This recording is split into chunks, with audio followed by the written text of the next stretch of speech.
Mais ça me fait plaisir, par exemple, de jouer avec vous ce matin.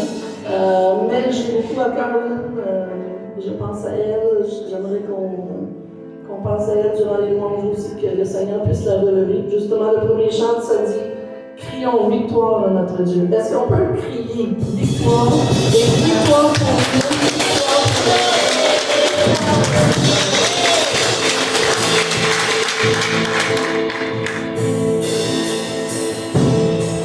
le Seigneur marche en avant, son peuple est tout puissant, c'est bon, la violence de tout la et on croit à notre Dieu, nous sommes toujours victorieux.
ta gloire remplisse la chambre de maintenant, Seigneur.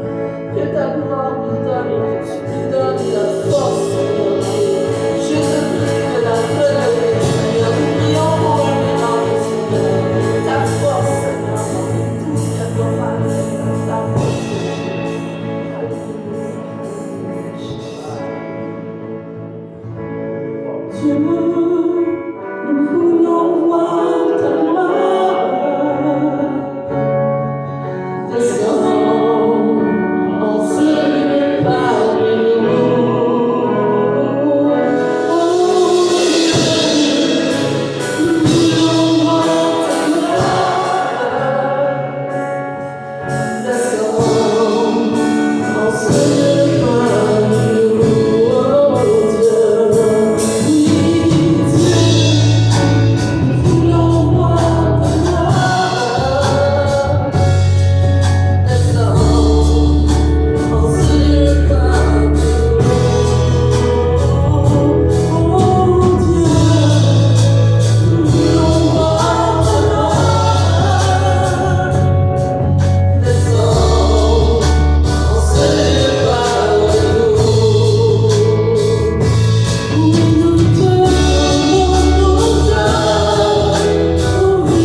s'approche de toi, Seigneur, dans la louange, par la lecture de ta parole, Seigneur, par les prédications, Seigneur. On te demande de changer nos cœurs, Seigneur. Nous changer pour être de plus en plus comme toi, Seigneur. On a besoin de toi, Seigneur. On a besoin de plus de ton amour, Seigneur. Plus de ta paix, Seigneur. Plus de ta force, Seigneur. Change-nous pour être comme toi, Seigneur. Change mon cœur, Seigneur.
On est justement en plein milieu de l'étude de l'Épître aux Corinthiens les mercredis soirs lorsqu'on fait le survol du Nouveau Testament. On a vu la partie 1 la semaine passée, la première épître de Corinthiens, et nous allons voir mercredi qui suit, mercredi prochain, la deuxième épître écrite à l'église de Corinthe. Vous savez, l'église de Corinthe, je regarde à part les églises qui sont là, merci pour l'église de Corinthe, parce que c'était une des pires églises qu'il y a dans le Nouveau Testament. Vous allez dire, pourquoi merci? Parce que s'il n'y a pas eu de problème dans l'église de Corinthe, il y a bien des choses que Paul n'a pas répondu aux problèmes. Quand on parle de plusieurs choses, les viandes, les sacrifices, l'amour, la Sainte-Sainte, le mariage, la famille, toutes sortes de choses que Paul répond parce qu'il y avait des problèmes dans l'église de Corinthe. Puis Corinthe, malheureusement, ça ressemble beaucoup à l'église moderne d'aujourd'hui. C'est malheureux à dire, mais l'église de Corinthe, juste un seul vol en 2-3 minutes, je ne vais pas tout dire ce qu'on a parlé mercredi, mais l'église de Corinthe, c'était une église qui vivait dans le plaisir et dans la luxure. Juste donner l'idée, il y avait 700 000, selon les commentaires, 700 000 personnes qui restaient à Corinthe, puis il y avait 400 000 esclaves. Donc, c'est quasiment, si on peut regarder, c'est quasiment un esclave pour 2 personnes. Puis qu'est-ce que vous faites quand vous avez beaucoup d'esclaves qui travaillent pour vous? Mais ça vous donne du temps. Plus que des employés qui travaillent pour toi, plus que tu as du temps pour faire autre chose. Regardez des hommes aujourd'hui qui ont des compagnies qui vont avoir des 1000 employés. Je ne les vois pas vraiment travailler tous les jours, faire du 8 à 4. Ça donne plus de temps pour faire d'autres choses. Puis l'Église de Corinthe, c'est ça qu'elle avait. Puis elle était centrée sur 2 choses. L'intelligence, la connaissance, si on veut, la pensée. Il y avait beaucoup d'églises qui étaient, pas d'églises, pardon, il y avait beaucoup d'écoles qui étaient à Corinthe, des écoles qui étaient sur l'intelligence, sur la connaissance. Plus que tu étais instruit, plus qu'on te valorisait. Plus que tu avais un maître qui était important dans ton école, plus qu'on te valorisait. Donc la connaissance des écoles de philosophie étaient nombreuses à Corinthe. C'était la ville la plus populaire, la plus importante dans le temps de l'apôtre Paul. Puis en plus de ça, c'est que c'était des gens qui étaient riches. Pourquoi? Parce que Corinthe était situé comme un genre de presqu'île. On appelle ça un Nice. Corinthe était comme, comment je peux le dire, entre 2 grands cours d'eau. Puis il y avait comme un genre de canal naturel qui passait entre les 2 cours d'eau. C'est un peu comme un cours d'eau ici, dans la ville de Corinthe, avec un petit passage, puis un autre grand cours d'eau qui est là. Les océans. Donc les bateaux arrivaient à un port, puis traversaient le petit canal, s'en allaient dans l'autre port, et ils s'en allaient livrer leurs marchandises. Et ainsi de suite, il y en a qui revenaient, qui s'en allaient par là. Ça ressemblait un peu à qu'est-ce qu'on a ici, là, au pont Victoria, les gens d'écluse, si on veut. Ils passaient chacun leur tour. Donc, il y avait 2 ports, l'église de Corinthe. Donc, c'était la marchandise qui se passait, beaucoup de richesses, beaucoup d'entreprises, beaucoup d'industries. Donc, c'est une ville qui était prospère. Il faut se mettre ça à l'idée parce que c'est important de voir comment que les gens étaient centrés plus sur le plaisir, plus sur le luxure que d'autres choses. Puis nous, malheureusement, dans les temps que nous vivons aujourd'hui, on vit dans des temps qui sont remplis dans la luxure, remplis dans des choses. On est bien au Canada. Quand j'étais jeune, on travaillait 54 heures semaine, c'était des semaines normales. Quand j'étais tout jeune, mon père avait un commerce, puis les employés, c'était 54 heures semaine. C'était 9 heures par jour, puis le dimanche, je vais aller à l'église. Après ça, ça tombait à 45 heures semaine. Puis après ça, ça tombait à 40 heures semaine. À 36 heures semaine. Puis là, on est rendu à du 4 jours semaine, 32 heures. Mais qu'est-ce qui arrive pendant ce temps-là? C'est que les gens ont plus de temps pour s'amuser, plus le temps de faire des choses qu'avant, tu n'avais pas le temps de faire. Donc, l'Église, elle n'échappe pas à ça. L'Église qui était à Corinthe, qui était fondée par Paul, parce que Paul a passé 1 an et demi à Corinthe, puis a fondé l'Église de Corinthe, elle n'échappe pas. Elle est entourée d'un monde, entre guillemets, bien portant. Tu avais des Juifs, tu avais des païens, tu avais des gens qui croyaient en 56 dieux, tu avais des Juifs qui étaient là, qui croyaient en leur loi. Mais l'Église de Corinthe était un peu un mélange des deux. Puis alors que le mélange des deux, ce qu'on voit, c'est que le monde qui était comme, oui, donnait leur vie au Seigneur, mais il y avait un petit côté qui gardait un peu. C'est comme j'ai expliqué il y a 2 semaines, 3 semaines, à un de mes messages, quand je disais, oui, tu viens au Seigneur, mais il y a tout le temps des petites choses que tu gardes. Tant que le Seigneur ne commence pas à parler, à nettoyer ta vie, à enlever ces petites affaires-là, il y a des choses que tu gardes. Donc, ceux qui ne croyaient pas, qui croyaient plusieurs dieux, parce que les Grecs, tu avais les dieux grecs, les Zeus, ces affaires-là, tout le monde croyait à ça. Quand ils acceptaient le Seigneur, oui, ils croyaient en Jésus-Christ. Mais il y avait des petites choses en arrière qui. Après ça, il y avait des Juifs qui étaient là. Oui, la loi de Dieu, on a accepté le Seigneur, mais on va continuer à se faire circoncire, on va continuer à faire ci, on va continuer, malgré qu'ils croyaient en Jésus. Donc, tu avais comme un mélange de 2 civilisations, si on veut, dans l'Église de Corinthe. Naturellement, ça faisait des chicanes, naturellement, ça faisait toutes sortes de choses. Et puis, quand on parlait d'école de pensée, mais il y en a dans l'Église qui disaient, ben moi, j'écoute comme Paul. Ah ben non, moi, j'écoute comme Apollos. Oh non, moi j'écoute comme Silas. Non, moi je suis comme Pierre. Oh non, le monde, il se faisait des clics. Parce que dans le temps, les écoles de pensée, il y avait un maître. Comme je le disais mercredi aux gens qui étaient là, je m'excuse si je le répète, quand on regardait dans le temps, quand j'étais jeune, des films de Bruce Lee, Hein? Parce que Marc, les films de Bruce Lee, on écoutait ça, hein? Avant les croyants, naturellement. Parce que depuis ce temps-là, écoute ça, ces choses-là. On est complètement menteurs. Mais ça existait, ces films-là. On avait quoi? Il y avait l'école. Puis l'école, il y avait le maître. Puis le maître, mais c'est comme, dans le temps, il n'y avait pas d'université ou quoi que ce soit. Tout passait par le maître. C'est la même chose qui se passait en Grèce. Tu avais des écoles de pensée, tu avais des maîtres. Donc, eux qui ont accepté Jésus, c'est comme une nouvelle philosophie, c'est le maître. Donc, moi, je suis de Jésus. L'autre, non, non, moi, je suis un autre. Ah, non, non, moi, je suis un autre selon les enseignements de chicane. Jusqu'à temps que Paul rentre dans l'église, Paul a envoyé une lettre en disant hey, il n'y a personne de ce gang-là qui a été crucifié. Là.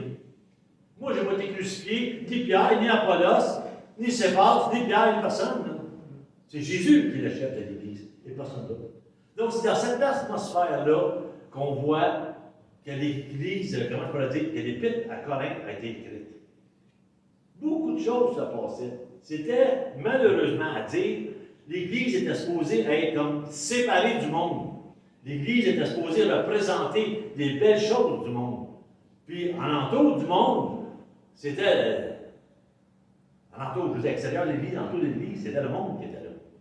Mais malheureusement, le monde avait commencé à rentrer dans l'Église. Il y avait beaucoup de choses qui se passaient dans l'Église. Donc, c'est pour ça que Paul est obligé de répondre à ces lettres-là. Puis, heureusement qu'il est arrivé des choses comme ça. Comme ça, on peut aujourd'hui étudier puis faire des choses qui est vraiment en ligne avec le Seigneur. Une des choses qui se passait à Corinthe, avant qu'on rentre dans le sujet, c'est qu'il y avait beaucoup d'offrandes qui se faisaient dans ce temps-là. Parce qu'il y avait le temple qui était en haut de l'acropole, il y avait le temple d'Aphrodite qui était là. Une sorte de déesse, une sorte de statue que les gens, les hommes surtout, vénéraient. C'était la statue de l'amour, de l'abondance, de la fécondité, et tout ça. Et puis il y avait des prostituées sacrées qui étaient là. Il y en avait au-dessus de 1000 selon les commentaires. Puis les gens allaient vers ces prostituées-là, ils couchaient avec les prostituées, donnaient de l'argent, puis ça allait à la déesse, puis en retour, il y avait la bénédiction dans toutes les choses. Laissez-moi vous dire qu'il ne manquait pas d'offrande dans ce temps-là. Il y avait tout le temps plein. Mais c'était la mentalité des gens. Donc, imaginez-vous, là, quand tu acceptes, tu vis là-dedans, tu acceptes le Seigneur, tu rentres dans l'Église, toutes ces affaires-là, vous t'essayez d'oublier, là. Mais non. Tu sais, tu es là, mais tout le temps des petites choses qui font que ça ressort à un moment donné, tant que le Seigneur ne viendra pas l'enlever. Puis l'Épître aux Corinthiens, c'est ça qui se passe avec, on va voir ce matin, dans le chapitre 10. Le titre de mon message ce matin, c'est l'ennemi numéro 1 des chrétiens. Pas des Corinthiens, des chrétiens. L'ennemi numéro 1. Et l'ennemi numéro 1, ça va être la tentation. La tentation. Ne soumets pas à la tentation. Mais veut pas, on est soumis à la tentation jour après jour. La tentation, ça ne se voit pas. C'est invisible. C'est pas quelqu'un qui te force à être tenté. C'est invisible. Ça vient comment? Ça vient par une pensée. Ça vient, comment je pourrais dire? Quelque chose parfois on ne s'entendra même pas. Puis comment nous, on peut y échapper alors que Jésus même, dans le désert, la première chose après son baptême, a été tenté lui-même. Si lui a été tenté, le Fils de Dieu, nous, on ne sera pas tentés. À tous les jours, on va être tentés par cette tentation-là. Vous savez, quand on regarde, on a toutes des tentations différentes. Ça ne veut pas dire parce qu'un est tenté de telle manière que l'autre va être tenté de la même manière. Il y en a un qui va être tenté par les modalités. Il y en a un qui va être tenté par la colère. Il y en a un qui va être tenté par la jalousie. Je vais voir que c'est comme ça. Ou il y en a un qui va être tenté par tout ça de désirs que l'autre qui est à côté de lui va dire ben, moi, je n'ai pas de problème avec ça. Tu sais, c'est bien beau de parler d'adultère, mais c'est lui qui n'a pas de problème avec l'adultère. Ça passe comme 56 pieds en haut de lui. Puis il se dit ben, moi, j'en ai pas de tentation. Je m'excuse, la tentation te déguise en toutes sortes de choses. Tout le monde est séduit, tout le monde est tenté quelque part dans sa vie. Tout le monde. Peut-être pas la même chose, différent, mais tout le monde est tenté. Donc, plusieurs diront à ce moment-là, « Ah ben moi, je suis fait comme ça. » Ah non, t'es fait, « Oh oui, je suis fait comme ça. Moi, je suis un homme colérique, je suis un homme jaloux, je suis un homme qui veut avoir les affaires des autres, je suis un homme qui... Je suis fait comme ça, on ne peut pas me changer. » Il y en a d'autres qui diront, ah non, non, après, non, moi, non, je ne suis pas comme ça. Mais après plusieurs échecs, il s'avoue être comme ça. Il y a plusieurs manières de penser à la tentation. On regarde ce qui se passe dans les journaux partout, il y en a beaucoup qui sont tentés et qui tombent. Mais par contre, le but de la, comment je peux le dire, le but de tentation, c'est faire tomber. Celui qui tente, c'est pas Dieu. Quand j'entends dire, moi, oh, le Seigneur m'a tenté, m'a envoyé de tenter. Non, non, le Seigneur n'envoie pas les tentations. L'ennemi de nos âmes envoie les tentations. Pourquoi? Parce qu'il veut absolument que la tentation arrive, puis alors qu'elle arrive, que tu vas tomber. Puis quand tu vas tomber, mais lui, il est content parce qu'il vient de séparer l'union que tu avais avec Dieu. C'est son but. Quand tu es tenté parce que tu t'en vas dans une mauvaise direction, puis quand tu tombes là-dedans, l'ennemi frappe des mains et il est content. Il te tient captif. C'est pour ça que la tentation, elle est là. Quand Ève a été séduite, encore là, la tentation était là. Elle a été séduite par qui? Par le serpent. Il promet des belles choses. Tu vas être comme des dieux. En fait, tu ne mourras pas. Puis elle a fait la même chose, transmis à son mari après. Pourquoi? La tentation est là. L'ennemi veut détruire la communication qu'il y avait avec Dieu et avec Ève. Depuis le tout début, la tentation, elle est là. Donc, c'est pour ça, ce matin, que j'ai toujours dit, la Bible, c'est rempli de... Vous savez, dire, oh, la Bible, parfois, c'est mystique, ici et ça. C'est un livre d'histoire qui raconte l'histoire des hommes. Des hommes qui ont marché avec Dieu. Des hommes que Dieu s'est révélé à travers les hommes. Donc, c'est pour ça que ce matin, quand on regarde la première épître aux Corinthiens, au chapitre 10, Paul a écrit ça. Mais pourquoi? Pour nous servir d'exemple à nous aujourd'hui. C'est comme ça que ça fonctionne. C'est pour nous servir d'exemple. Puis Paul même va dire dans son temps, lui, c'est celui de l'Ancien Testament pour parler de l'Église de Corinthe, pour donner des exemples. C'est les mêmes choses qu'on regarde aujourd'hui. On a le même Dieu qui ne change pas. On a le même ennemi aussi qui ne change pas. Donc on va lire 1 Corinthiens chapitre 10. On va lire les versets 1 à 12. Frères, je ne veux pas que vous l'ignorez. Nos pères ont tous été sous la nuée. Ils ont tous passé au travers de la mer. Ils ont tous été baptisés en Moïse dans la nuée et dans la mer. Ils ont tous mangé le même aliment spirituel. Ils ont tous bu le même breuvage spirituel, car ils buvaient à un rocher spirituel qui les suivait, et ce rocher était le Christ. Mais la plupart d'entre eux ne furent pas agréables à Dieu, puisqu'ils tombèrent morts dans le désert. Or, ce sont là des exemples pour nous, afin que nous n'ayons pas de mauvais désirs, comme ils en ont eu. Ne devenez pas idolâtres, comme certains d'entre eux, selon ce qui est écrit, le peuple s'assit pour manger et pour boire, puis ils se levèrent pour se divertir. Ne nous livrons pas à l'inconduite, comme certains d'entre eux s'y livrèrent, de sorte qu'il en tomba 23 000 en un seul jour. Ne tentons pas le Seigneur, comme le tentèrent certains d'entre eux qui périrent par les serpents. Ne murmurez pas comme murmurent certains d'entre eux qui périrent par l'exterminateur. Cela leur est arrivé à titre d'exemple. Il fut écrit pour nous avertir, pour qui la fin des siècles est arrivée. Ainsi donc, que celui qui pense être debout ne prenne garde de tomber. Aucune tentation ne vous est survenue qui ait été humaine. Dieu est fidèle. Il ne permettra pas que vous soyez tentés au-delà de vos forces, mais avec la tentation, il donnera aussi le moyen d'en sortir pour que vous puissiez la supporter. Amen. Amen. Le Seigneur est en train de nous dire en ce moment, ce matin, j'ai dit ça à Paul, puis Paul, à cause c'est écrit, je vous le répète à vous aujourd'hui, ceci est là pour des exemples, pour pas qu'on puisse tomber en tentation, pour pas qu'on puisse être désagréable devant Dieu. Être désagréable devant Dieu, quand on parle, c'est beaucoup de choses. Ça peut être beaucoup de choses. Dieu, vous savez, le péché, là, je le dis toujours, il y a deux sortes de péché. C'est le Assélia et le Hamartia. Hamartia, c'est manquer le but que Dieu a fait. Dieu a créé l'homme pour un but, l'homme a manqué le but. Tandis qu'Assélia, c'est un péché, c'est une transgression. C'est quelque chose qui est comme le vol, comme plusieurs choses, qui est agressif. C'est comme vraiment, pas juste manquer le but, mais c'est quelqu'un qui fait des choses de mal. Mais c'est un ou l'autre, c'est du péché pareil. Puis la tentation, elle arrive là-dedans, ça te commence toujours pareil. Quand on regarde toutes les histoires, dans l'Ancien Testament. Même aujourd'hui, on va regarder, mais dans l'Ancien Testament, on voit tous ces hommes-là. C'est toujours la même chose. Ça commence la tentation, bien facile, par une idée, par une idée, quelque chose que tu regardes comme ça, quelque chose qui vient dans ta tête, une pensée. Ça commence comme ça, la tentation. Après ça, cette pensée-là, ça devient comme un... Comment je peux le dire? Ça commence à changer un peu. Ça change un peu. Si on regarde dans le texte, on vient de dire, il y a eu premièrement la bénédiction de Dieu. Dieu a tout montré ce qu'il a fait dans le désert. Après ça, après la bénédiction de Dieu, tu as eu, il t'est arrivé des choses. Puis après ça, plus ça va, puis on regarde, ça se dégrade, ça s'en va. À cause de quoi? La tentation.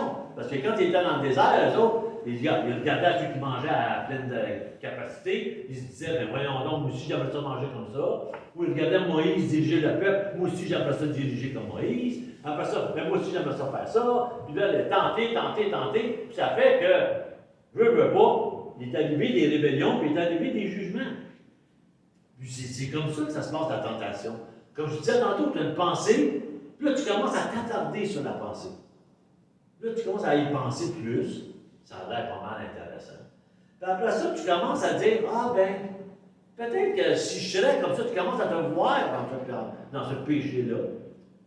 Puis en dernier, mais tu commences à agir dans ce péché-là. Puis en dernier, mais tu vis juste pour ce péché-là. C'est ça la tentation. Il n'y a personne qui va vous arriver, qui va vous forcer à faire un péché. Alors, là, je sais qu'il y en a qui vont dire, c'est Satan qui va pousser à faire ça. Oui, Satan. C'est qui? Donc, c'est le pasteur Gaston Leduc. Il m'avait dit, mon premier pasteur de 30 ans, il m'avait dit, Satan doit être très malheureux. Ben, je peux quoi qu'il est malheureux? Tout le monde met ses affaires sur son dos. Tout le monde. Mais il dit, parfois, il dit, c'est parfois. La plupart du temps, c'est pas son dos à lui. La plupart du temps, c'est toi qui décides. Ah, lui, il met suggestion. Hein? Lui, il met une suggestion. Mais par contre, c'est Satan qui est là, qui dirige tout. C'est lui, dans le fond. Mais en réalité, c'est nous qui prenons la décision de faire les choses. Vous savez, quand j'étais jeune avec mon frère, j'étais tannant un peu. Et puis, avec un peu. Vous ne savez pas si c'est plus tannant entre moi et lui, hein? Vous ne savez pas. Je me rappelle, moi, j'étais plus vieux. Donc, et puis, il y avait, dans le temps, il n'y avait pas des petites sonnettes. Quand il y avait un feu qui se passait, il n'y avait pas des, comment je pourrais dire, des 911 sur le téléphone cellulaire, tout ça. Mais tu avais des boîtes rouges au coin des rues. Il y a une boîte rouge là en haut, c'est quand il y avait un feu dans la lotte, puis ils étaient dessus, les pompiers venaient.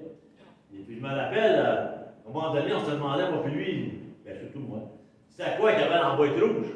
Puis là, je l'ai fait monter sur mes épaules, puis ça tenait après le poteau. Puis là, il regardait la boîte rouge, puis là, mon frère, il marque, il dit, il y a un piton dans la boîte rouge. Mais je pèse dessus! J'ai suggéré ça, tu sais. Il a pesé dessus, puis pas longtemps après, les pompiers sont arrivés, hein. Puis ils nous ont regardé, c'est vous qui avez fait ça? Non, on est bien tout petit. Mais la tentation, c'était ça, vous savez. Dis-moi de suggérer. Il n'était pas obligé de peser sur le piton. Mais c'est mon petit jeune frère, donc je faisais confiance peut-être au plus vieux. Vous savez, juste pour vous dire que non, il n'y a personne qui force quelqu'un à faire le péché. C'est personne. C'est nous-mêmes qui prenons la décision de le faire à ce moment-là. Et puis, c'est fondé la plupart du temps, la tentation sur des fantasmes. Sur des fantasmes. Quelque chose que tu désires, quelque chose peut-être que tu te retiens, ou quelque chose qui fait que ça va t'emmener de plus en plus loin dans un endroit que tu ne veux pas aller. Mais en premier, tu t'en rends pas compte de c'est quoi cette tentation-là. Tu sais, c'est pas encore un péché quand c'est en pensée. Quand tu y penses, c'est pas encore un péché. Mais quand tu continues, tu commences à t'attarder sur cette pensée-là, là, ça devient pas mal plus sérieux. Puis après ça, tu veux t'accaparer cette pensée-là, puis là, tu te vois dans cette pensée-là, puis finalement, tu es dans cette pensée-là. Regardez David et Bathsheba.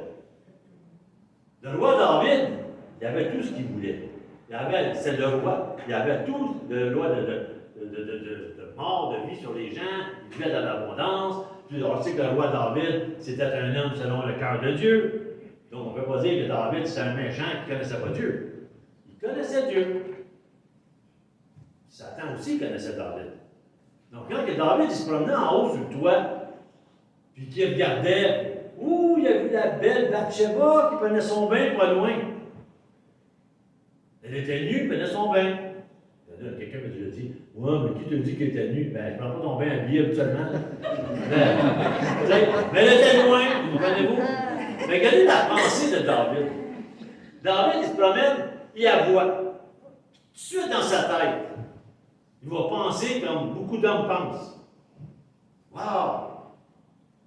Mais si j'allais juste là, puis il prend la décision, non, c'est la femme de mon soldat, c'est la femme de quelqu'un qui se bat pour moi, c'est la femme, c'est vraiment, non, puis on continue à autre chose.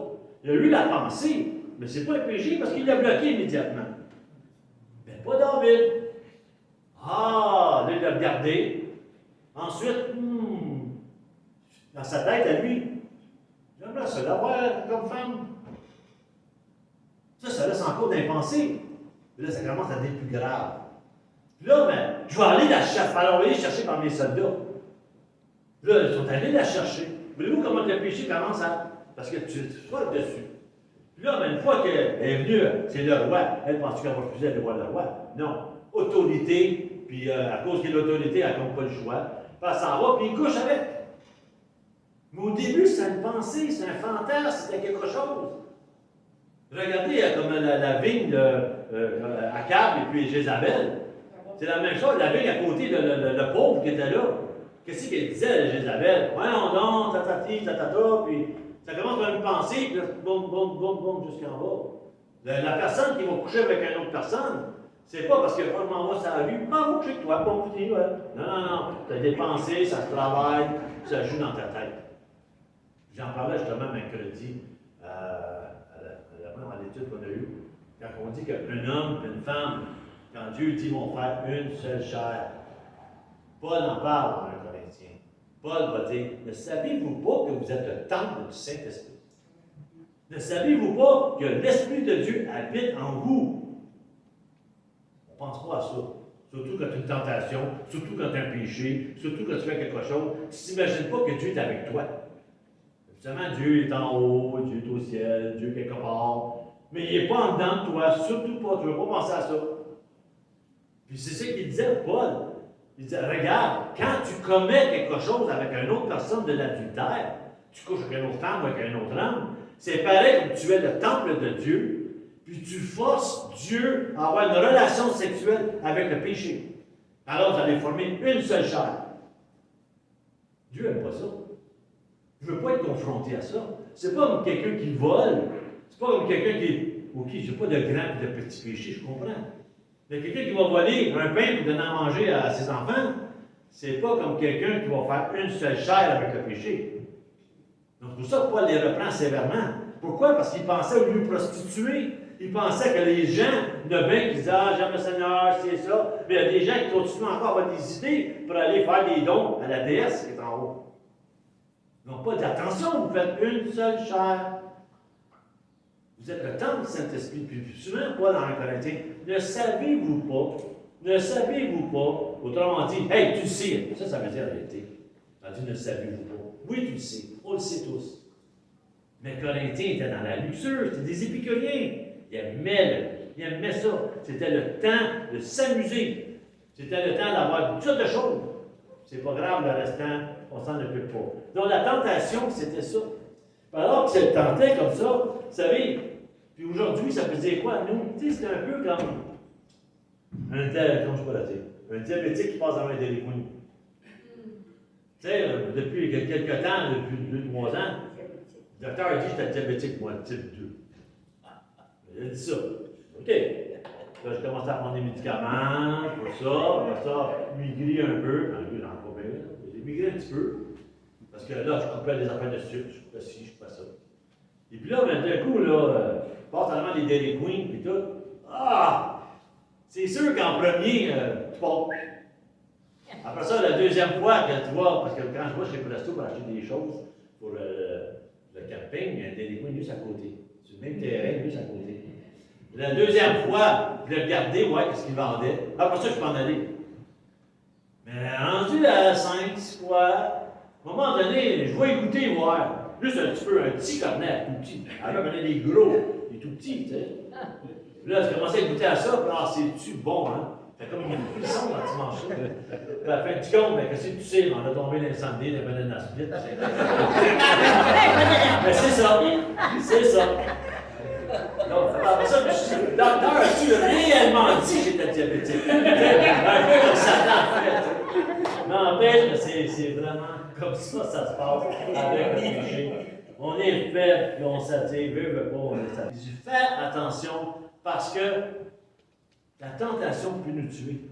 Peut nous tuer cruellement. J'ai lu quelque part, je ne sais pas où à quel endroit, j'ai essayé de le retrouver, mais il disait qu'un des ennemis de l'aigle,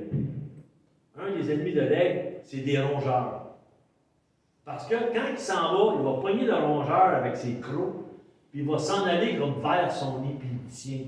Mais pendant qu'il tient, le rongeur peut ronger, puis il peut le tuer, puis il peut tomber. Puis la personne disait dans le temps, le péché, c'est un peu la même chose. On pense qu'on va contrôler quelque chose, mais en réalité, il est en train de nous ronger sans qu'on s'en rende compte pour nous faire tomber. Puis c'est souvent qu'est-ce qui arrive. Souvent qu'est-ce qui arrive, les gens sont très bien intentionnés, les gens ont bien des choses, puis ils arrivent devant les tentations, ils se demandent vraiment quoi faire. Donc, on sait c'est quoi la tentation à peu près. Deuxième point que j'aimerais amener, c'est vaincre la tentation. Comment on fait pour vaincre la tentation? C'est difficile, parce que c'est quelque chose que tu désires. C'est quelque chose que tu aimes. C'est quelque chose, tu sais, Satan, c'est pas de vous tenter en mangeant, je sais pas moi, en mangeant tout ça d'affaires qui est dégueulasse. C'est même pas tenté de ça. Mais vous allez être tenté chacun de vous par qu'est-ce qui vous agace. Donc, qu'est-ce que vous allez faire? C'est que pour vaincre la tentation, une des tentations, plusieurs moyens, un que j'ai marqué, moi, c'est posez-vous des questions. Posez-vous des questions. Est-ce vraiment de Dieu? Première question à se poser. Faites semblant que Jésus est en chair et en os, puis il est à côté de vous. Demandez-lui, est-ce de Dieu ce que je veux faire? Je suis sûr que David s'aurait demandé ça, il aurait dit non tout de suite. Est-ce de Dieu? Si c'est de Dieu ou pas de Dieu? Ou encore, posez-vous d'autres questions, si mettons vous ne voulez pas. Ça va être quoi mes réactions? C'est si je fais ça, qu'est-ce qui va arriver immédiatement? On prend tout le temps mon cas d'adultère, parce qu'il n'y a personne ici qui est adultère, donc personne ne va se sentir ici, qu'est-ce que je vais dire?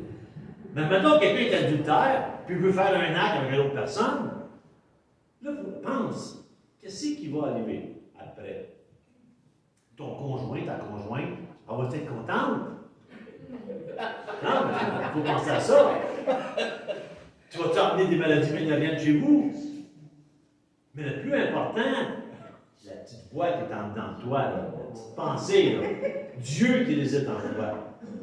Il va être content de ça, lui? Tu sais, quand on commence à penser à tout ça, après ça, oublie, mettons, ton conjoint, ta conjointe, mettons, c'est pas grave. Mais tes enfants, comment tes enfants vont te percevoir après?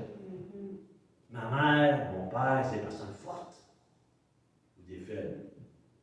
Comment ils vont se percevoir? Ça va faire quoi avec ta famille? Vont-ils être séparés? Vont-ils être sur un bord puis sur l'autre? Ils vont faire quoi? Ça va toucher, ça aussi. Après ça, tes amis, ton église. Tu sais, regarde tout ça, là. Pose-toi des questions. Ça vaut-tu la peine de payer le prix pour ça? Puis quand tu poses toutes ces questions-là, là, habituellement, tu dis non, je ne tomberai pas dans ce panneau-là. Mais il faut se poser des questions.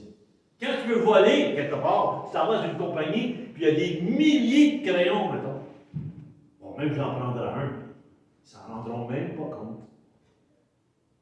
Ouais, mais si tu te fais pincer, tu pensais si tu te fais pincer? As-tu pensé si la police vient? As-tu pensé si c'est un casier judiciaire? As-tu pensé si tu vas aller voyager? Casier judiciaire et tout, puis ça? Tu pensais si tu peux faire telle chose dans ta vie? Casier judiciaire, non. Pourquoi? Pour avoir volé une petite affaire. Réfléchis avant de faire quelque chose. Puis la tentation, elle va vraiment partir. Deuxième point, identifiez vos faiblesses. On est tous forts à des endroits, mais on est tous faibles à certains endroits. Il y en a d'autres, ça va être des endroits qu'ils fréquentent. Moi, j'avais une faiblesse dans le temps, ça fait très longtemps, là, une trentaine d'années. Ma faiblesse, c'était d'aller jouer au quilles avec mes chums. Je jouais au quilles tous les lundis soirs avec mes chums. Puis je jouais au quilles le mardi soir avec ma femme. On jouait dans les ligues, on allait dans des tournois, on allait aux États-Unis, On allait partout. Puis même les chums, ils jouaient à l'heure des quilles dans le temps. J'aimais ça. Depuis j'avais 10 ans que je jouais au quilles. Mais au quilles, on prenait un coup. On prenait un coup. On sortait de là 6, 7 bières, 8 bières. On était 5, 6 chums, puis on se payait chacune bière. Ah ben ça monte, ça monte. On faisait le tour, au moins 6 bières minimum. On sortait de là, on était en boisson. J'ai déjà eu un accident en boisson. En sortant de ce bowling-là, justement. Mais quand j'ai donné ma vie au Seigneur, je ne buvais plus. Mais je me tenais là encore. La tentation était là. Toutes mes chums faisaient de la 50. On était tellement habitués que je jouais au quai, juste m'en retourner, m'en aller vers le bar. La fille me regardait, elle ouvrait déjà les bières. Elle savait, elle savait. Ça fait des années, pendant 20 ans, j'ai joué au quai. Elle savait. Puis là, je m'en allais là. Puis je n'osais pas regarder, j'avais ouvert les bières pour rien. Mais n'empêche que maintenant, je suis un enfant de Dieu. Et là, qu'est-ce que je vais faire? Puis là, tous les chums, c'est quoi des chums de gays qui s'avouent et tout? Souvent, tu vas avoir des relations. Tu vas avoir des relations avec un, avec l'autre. Toute la gang qui était là sont tous divorcés aujourd'hui. Ils sont tous avec un père, puis 2, puis 3 fois même. Pourquoi? Mais parce que ça prend juste au plaisir d'avoir des chums, d'avoir du fun. C'est pas des méchantes personnes qui tuent le monde, mais c'est des gens qui sont sous l'influence, c'est normal. Donc, veux pas, des fois, l'endroit peut être quelque chose qui va t'emmener à. Tu n'as pas le choix. Il faut que tu te dises, puis Seigneur, regardez comment il est bon, comment il me connaît. Quand j'ai commencé à l'école biblique, ça faisait que 6 mois que je t'ai sauvé. J'ai commencé à l'école biblique. Puis mon premier cours que je voulais apprendre, que vraiment qui était disponible, c'est le lundi soir à 7 h. Donc, j'avais le choix. Les chums, les quilles depuis 20 ans, ou aller à l'école biblique Berry, qui donnait le cours à 7 h le lundi soir. Ben, j'ai été à l'école biblique, puis je jamais retourné au quai par après. M'empêche que j'ai eu un choix à faire. On a tous un choix. Des fois, les endroits, on aime ça aller là. Mais tu sais que si tu vas là, c'est dangereux. Il ne faut pas que tu ailles là. Moi, tu viens me forcer, mais tant mieux si je peux prendre la décision sans qu'il me force, même me force. Vous savez ce que je veux dire? J'étais chanceux d'avoir ça, béni même. M'empêche que c'est ça. Il y en a d'autres, par contre, c'est pas les endroits, c'est les objets. Il y en a qui n'est pas capable de les faire travailler avec la caisse. Pourquoi? Parce que quand il y a de l'argent, ça les fatigue. Quand il y a de l'argent, beaucoup d'argent, c'est comme, ils sont tentés d'en prendre. Ils en ont manqué toute leur vie, ils en veulent. Puis là, tu as la chance de prendre de l'argent sans, ou encore tu le sais, comme moi, tu avais un buffet, puis on avait un bar ouvert, puis le monde arrivait, il donnait de l'argent. Comment veux-tu quelqu'un qui est là, qui sait que c'est difficile à checker combien de coke que tu as vendu dans les bouteilles, combien de ci, combien de ça, tu fais de l'argent, tu as des tips là-dedans, mettre un petit peu d'argent de côté dans tes poches, ça ne paraît pas. Mais quelqu'un qui a fait ça toute sa vie, qui donne sa vie au Seigneur, c'est tentant. C'est tentant que tu veux vraiment tirer cet argent-là, tu veux l'avoir. Donc lui, c'est l'objet. Donc à cause de cet objet, même, ça arrive que, comme le vol disait tantôt, il y en a qui ne sont pas. Écoutez, moi je me rappelle, une fois avant que je sois chrétien, j'allais manger avec une couple d'amis, un ami d'enfance, un jeune ami d'enfance qui s'est marié. Là, on est allé manger au Beer Garden à Montréal. Et puis, je ne sais pas s'il y en a qui savent, le Beer Garden, là, c'était un genre style de Bavarois. Tu sais, là, tout le monde a des bottes de bière, puis tout ça d'affaires, puis on chantait Raspberry, tu sais, puis là, tout le monde chante, tout ça. Et puis, j'étais allé là avec eux autres dans le souper au restaurant. Puis, à ma grande surprise, en sortant de là, il y avait un autre couple d'amis qui était là. Ils commencent à mettre des cendriers, des affaires dans leur sacoche. Je dis, qu'est-ce que vous faites là? En sortant, je dis, qu'est-ce que vous faites là? Puis on n'est pas capable de résister. C'est trop cute, ces petits cendriers-là. On en voulait chez nous. Mais je dis, mais c'est pas vous, ces cendriers-là. Oui, mais c'est un souvenir en même temps. Je n'ai jamais vu ces couples-là par après. Parce que je me disais, mais voyons donc, c'est des voleurs. Les autres n'étaient pas capables. Il fallait qu'ils mettent des souvenirs, quelque chose dans leur poche. Il y en a d'autres, ce n'est pas des objets. Il y en a d'autres, ça va être l'autorité. Ils sont en autorité quelque part. Puis alors, ils sont en autorité quelque part. Le monde, ils obéissent à ces gens-là parce qu'ils sont en autorité. Donc, ils vont abuser des autres. Ils vont abuser. Donc, si tu te sens que tu abuses des autres quand tu es en autorité, mais tu ferais mieux avoir un poste, pas d'autorité, tu abuses de leur personne. Tu ne tomberas pas dans le péché ou quoi que ce soit. Donc, c'est toutes des choses qui se passaient dans l'église de Corinthe. Quand il y avait des propriétaires de compagnie qui avaient l'autorité, qui faisaient qu'est-ce qu'ils voulaient sur des esclaves, ils disaient, faisaient toutes ces choses-là. Regardez dans 1 Corinthiens 11 à 5-5, quand que Paul les reprend sévèrement, il dit, mais voyons donc, il parle aux propriétaires. Il dit, emmenez dans l'église de la Sainte-Sainte, vous prenez un coup, vous mangez, vous n'avez pas des maisons pour boire, pour vous saouler. Tandis que les pauvres qui arrivent à la fin, eux autres n'ont plus rien pour eux autres. Pas pour rien qui revient avec 1 Corinthiens 13, la tête de l'amour. Hein, quand on va parler vraiment d'amour, c'est quoi exactement? Mais c'est tout ça parce que les Corinthiens, c'est un peuple qui était égoïste. Quand il dit égoïste, a mis de l'argent à fanfaron, c'était ça l'église de Corinthe. Pourtant, Paul, il l'aimait, il a passé 1 an et demi, là. Il aimait l'église de Corinthe, Paul. Puis heureusement que l'église de Corinthe, mais je dis heureusement, je ne sais pas si elle a vraiment changé, l'église de Corinthe. Parce qu'elle a été détruite pas longtemps après, je pense qu'elle a été détruite quelques dizaines d'années après Paul, je pense qu'elle a été détruite. Elle a été redétruite en 1700, quelque chose. Assez qu'aujourd'hui, il y a à peu près, aujourd'hui, j'ai vérifié, la ville de Corinthe, elle existe encore, elle a la même place, sauf qu'elle est 3 km plus de côté, parce qu'il y a eu des tremblements de terre et toutes sortes de choses-là. Aujourd'hui, ils sont à peu près 70 000 personnes. Donc aujourd'hui, ils sont à peu près, pas 70 000 personnes, 35 000 personnes, c'est ça. Parce que j'ai figuré dans ma tête, ils sont à peu près 7 fois plus gros qu'un vertébré. Pas gros, eux autres qui avaient été au-dessus d'1 million dans le temps. Donc on peut voir que, vraiment, les lettres de Paul n'ont pas bien écouté, parce qu'on a vu ce qui est arrivé à Corinthe après. Donc on voit que ça, c'est notre exemple à nous. Donc, premièrement, c'est est-ce que ça, posez-vous la question. Et puis une autre question, on peut se demander aussi, imaginez votre victoire. Autant que l'ennemi vient, pense-y 2 fois, rapproche-toi, imagine-toi avec ça, puis fais-les venir, puis rentre dedans. Ça, c'est la tentation. Mais autant que le Seigneur nous montre de l'autre côté, imaginez votre victoire. Tu vois cette pensée-là, puis là, tu te dis, regarde, tu te poses des questions et tout. Tu dis, non. Non. Mettons, on a un exemple. Quelqu'un, mettons, qui est alcoolique. Puis il va arriver et il dit, ah non, moi, je ne suis pas capable. Puis là, le coup, hop, la pensée vient. Tu pourrais peut-être arrêter. La deuxième, c'est, il faudrait peut-être vraiment arrêter. La troisième pensée qui peut t'amener, c'est, regarde, tu n'aimerais pas ça arrêter. Puis là, tu es capable d'arrêter. Puis en dernier, je vais arrêter, je vais avoir la victoire. C'est comme ça marche dans les deux directions. Que ça peut être n'importe quoi que Dieu nous demande de faire, ça va être comme ça. On a des choix qui vont déterminer sur quel bord aller ou sur quel bord tu ne veux pas aller. Aussi, être redevable à un ami, le temps de prière. Tu sais, quand on dit des fois, prends juste 15 minutes, prends une demi-heure par jour pour prier.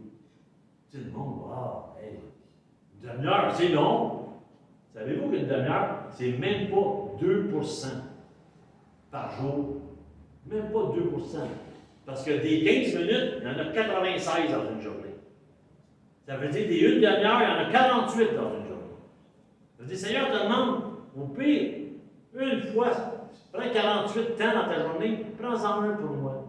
Juste ça, vous allez voir comment les tentations vont descendre. Plus on est proche de Dieu, plus les tentations vont partir. On n'a pas le choix. Apprendre à dépendre vraiment du Saint-Esprit. Parce que le Saint-Esprit qui vit en toi va te dire des choses. Puis quand tu dis ta parole, il va te rappeler des choses. J'ai vu un film dernièrement qu'il y avait, comment je pourrais dire, une guerre qui se passait entre des terroristes, si on veut, puis toutes sortes de choses. Puis ils lançaient des missiles. Puis il y avait une base qui était là, qui elle, c'est des antimissiles. L'ennemi a tout fait pour détruire la base. A tout fait pour détruire les antimissiles. Parce qu'il voulait lancer des gros missiles de destruction. Il a tout fait. Il a envoyé ses hommes, il a envoyé toutes sortes de choses, vraiment des espions, pour détruire cette base-là. C'est ça un peu le film qu'on voit. Et puis quand j'écoutais le film, je me disais, c'est vraiment Satan. Vraiment. Il a volé des missiles, il a volé des choses, il veut détruire des villes, détruire notre vie, détruire des cités, il veut tout faire ça. Puis comment on va s'y prendre? Pas quelqu'un qui est fort en antimissile. Quelqu'un qui est fort ici, qui va lancer des bombes, l'autre va tout le temps les intercepter. Mais s'il peut détruire la base antimissile, ces gros missiles vont pouvoir passer puis détruire tout le monde. Puis je me dis, le Saint-Esprit, c'est ça qui est en nous.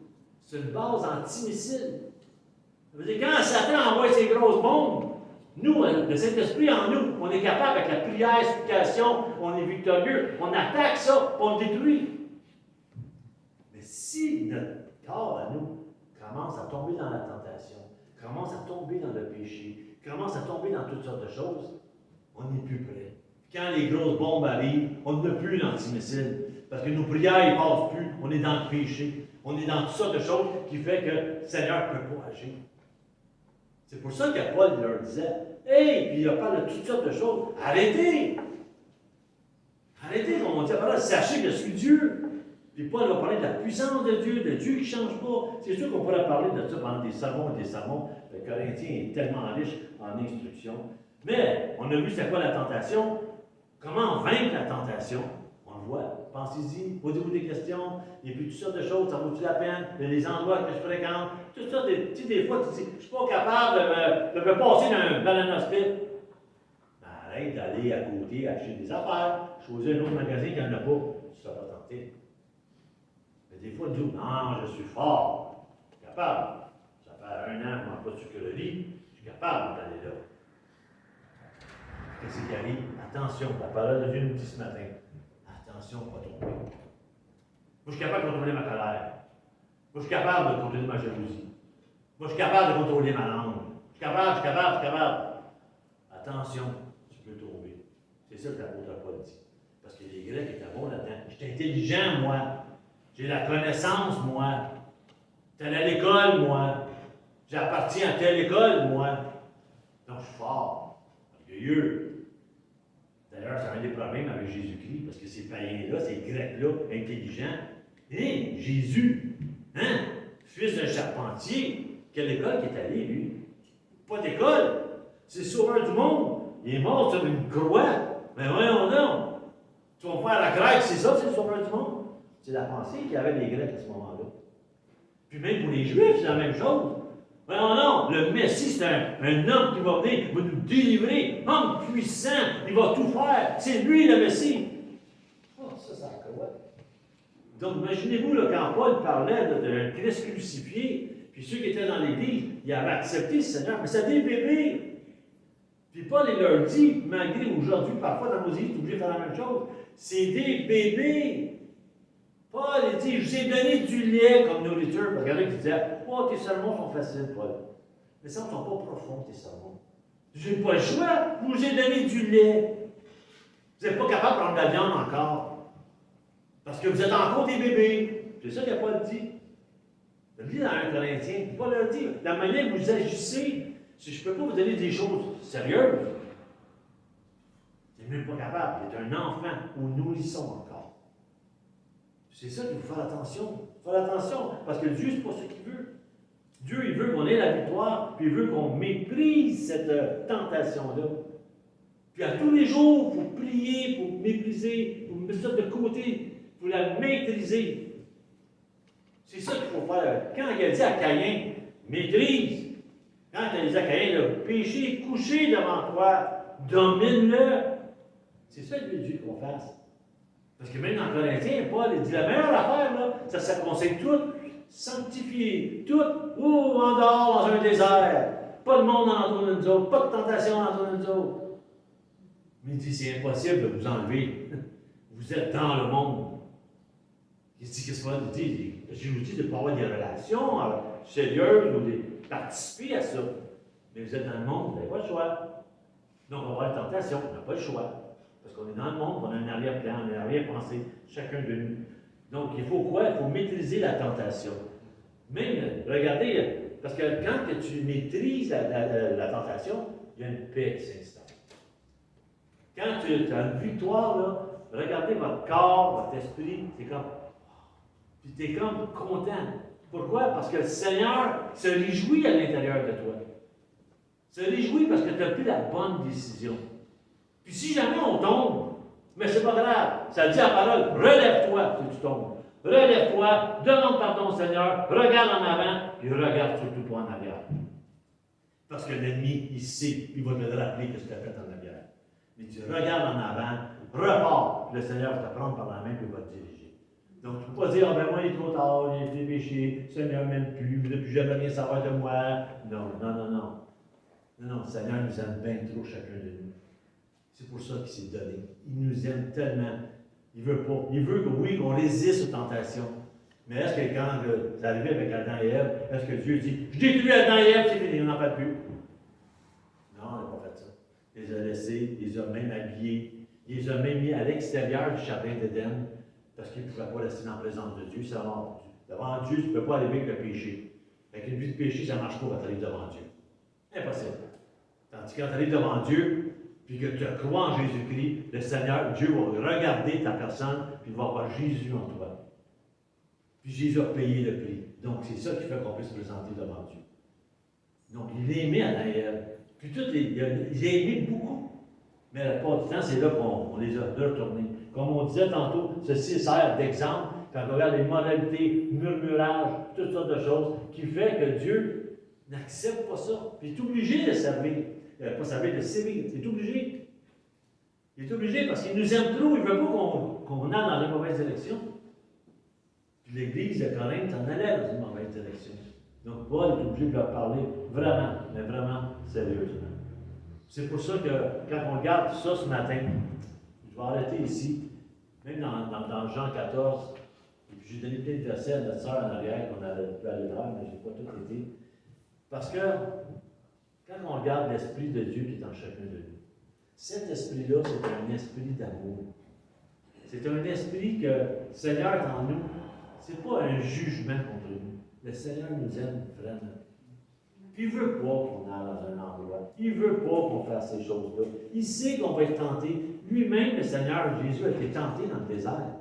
Quand il était baptisé, Jésus, puis il était dans le désert. Satan a essayé de le tenter par l'argent, par la faim, par la puissance. Il a essayé de bien des façons. Ça n'a pas fonctionné. Mais Jésus, il sait, quand vous êtes soumis à une tentation, Jésus ne peut pas dire, ah ben mon Dieu, je ne sais pas comment c'est qui passe cette affaire-là, je ne comprends pas. Non, il a passé par tout ce que vous avez passé. Il a passé par la trahison, il a passé par le travail dur, il a passé par plein de choses. Il était homme. C'est ça que l'Épître aux Corinthiens aussi va dire. Jésus n'était pas vraiment homme. Non, non, non, Jésus était vraiment homme. Ouais, mais il était homme, mais juste avant la crucifixion, il est parti.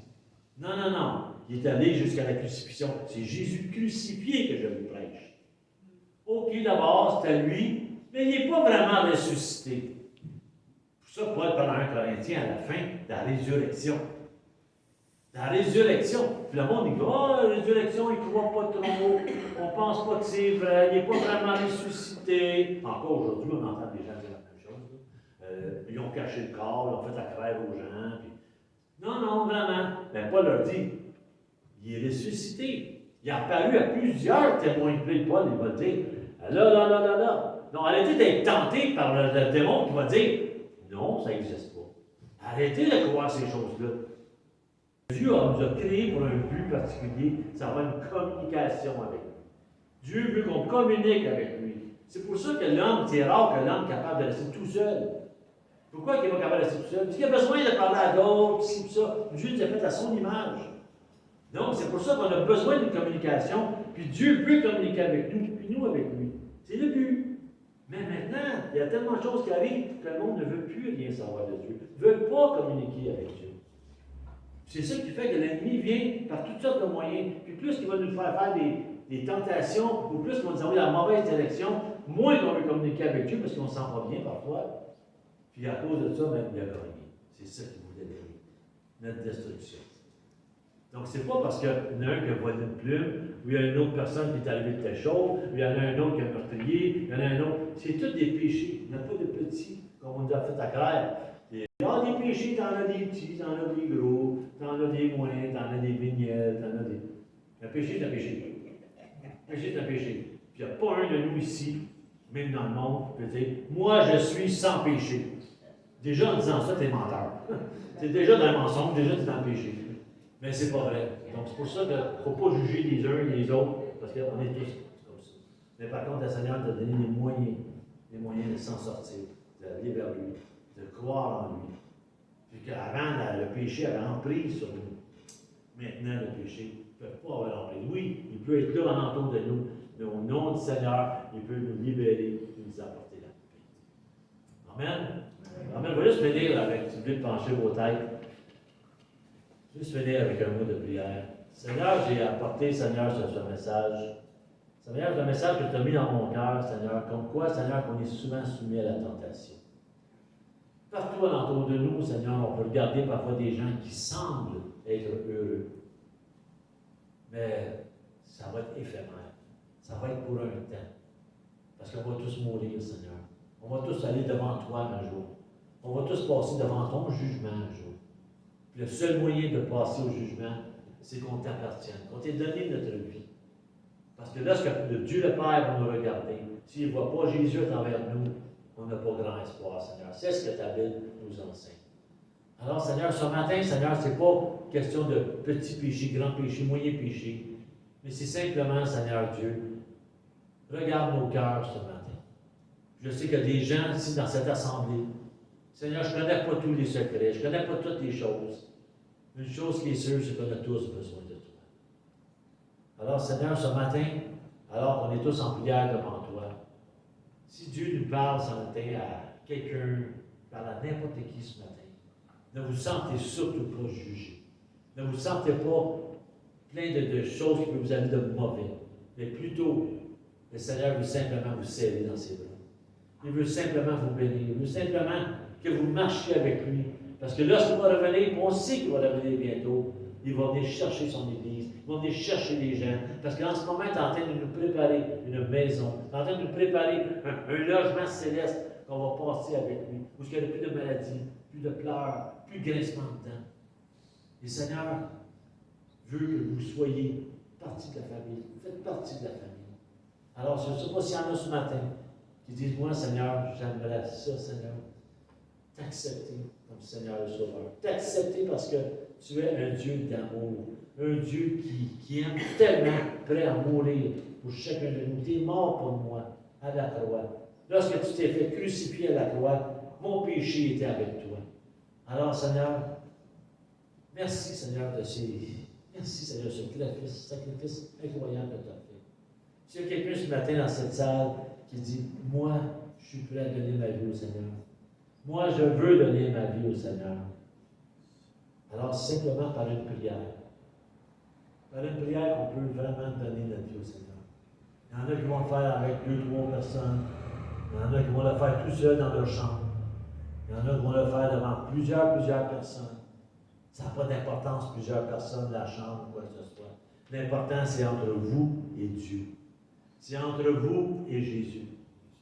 Puis si vous êtes prêts à faire cette prière-là, vous dire, Seigneur, je veux juste t'appartenir. Regardez la prière qu'on va faire ensemble. C'est Seigneur Jésus, je crois en toi, je crois en ta résurrection, je crois que tu es ressuscité, je crois que tu as donné ta vie pour moi, puis je veux te donner ma vie. Alors Seigneur, merci pour ce que tu as fait pour moi. Donc c'est sûr, ta prière, ce n'est pas une formule magique, c'est simplement dire, je reconnais ce que tu as fait sur la croix. Donc si vous voulez bien répéter après moi, on va tout le faire ensemble, comme ça il n'y a pas de personnes qui vont être gênées ou quoi que ce soit, mais que ça vienne vraiment de votre cœur. Donc, répétez après moi, Seigneur Jésus, je crois en toi. Je sais que tu es ressuscité. Et que cette croix donne la victoire. Je te donne ma vie parce que je t'aime. Et je veux vivre avec toi. Au nom de Jésus. Amen. Alors, merci Seigneur de ce temps que nous avons eu ensemble ce matin, encore une fois.